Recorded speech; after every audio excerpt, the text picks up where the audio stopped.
నా పేరు కాకి. నాకది మనుషులు పెట్టిన పేరు. అస్థిపంజరం ఇది నేను మనుషులకు పెట్టిన పేరు.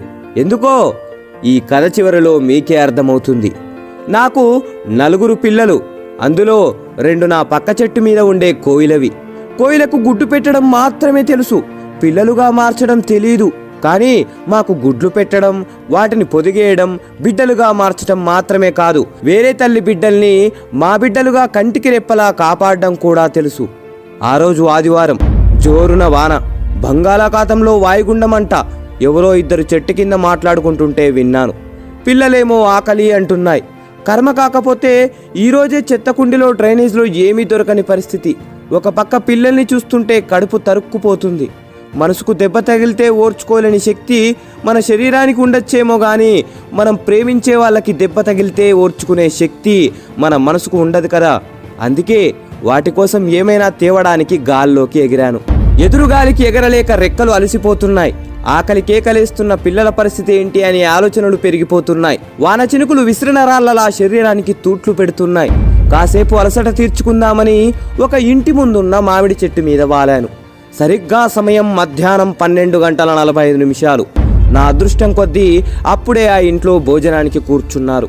వాళ్ళు తినేదాకా ఉంటే కనీసం 4 మెతుకులైనా చేతులు కడిగేసిన కంచాల్లో దొరక్కపోవా అని నా ఆశ. ముందు పచ్చడి, తర్వాత కూర, ఆ తర్వాత సాంబారు, చివరిగా పెరుగు. ఇది వాళ్ళ మెను. మొత్తం 4. ఒకతను మాత్రం ముసలివాడు, ఒక 70 ఏళ్ల వరకు ఉంటాయి. పాపం అతని కంచంలో మాత్రం అన్నం, ఎర్రటి రంగులో మామిడి పచ్చడి. అమ్మా, తాతయ్య కూరేయచ్చుగా అని పెద్దాయన పక్కనున్న చిన్నపిల్లాడు అన్నాడు. వాడలా అనగానే ఆ పిల్లాడికి ఎదురుగా ఉన్న వాళ్ళ అమ్మ, ఏంట్రా వేసేది, నోరు మూసుకొని తిను, తిండి పెట్టడమే ఎక్కువ. దేవుడు కొంతమందిని తీసుకోపోకుండా భూమికి భారంగా ఎందుకు ఉంచుతాడో అర్థం కాదు. కూరలు కావాలంట, కూరలు ఎక్కడి నుంచి వస్తాయి అని అంది కళ్ళు పెద్దవి చేస్తూ. ఆమెను అలా చూసి సంబంధం లేని నాకే భయమేసింది. ఇక ఆ పిల్లోడెంత?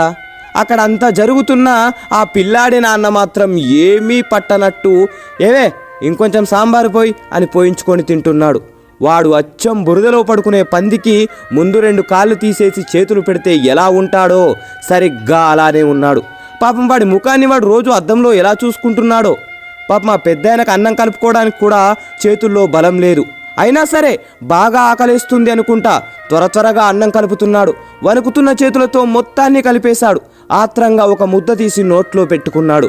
వెంటనే నీళ్లు తాగాడు. బాగా మంటగా ఉందనుకుంటా కంట్లోంచి నీళ్ళొచ్చాయి. ముఖం ఎర్రగా మారిపోయింది. ఎదురుగా ఉన్న నెయ్యి వైపు చూశాడు కానీ అడగడానికి ధైర్యం చాలట్లేదనుకుంటా అలాగే ఉండిపోయాడు.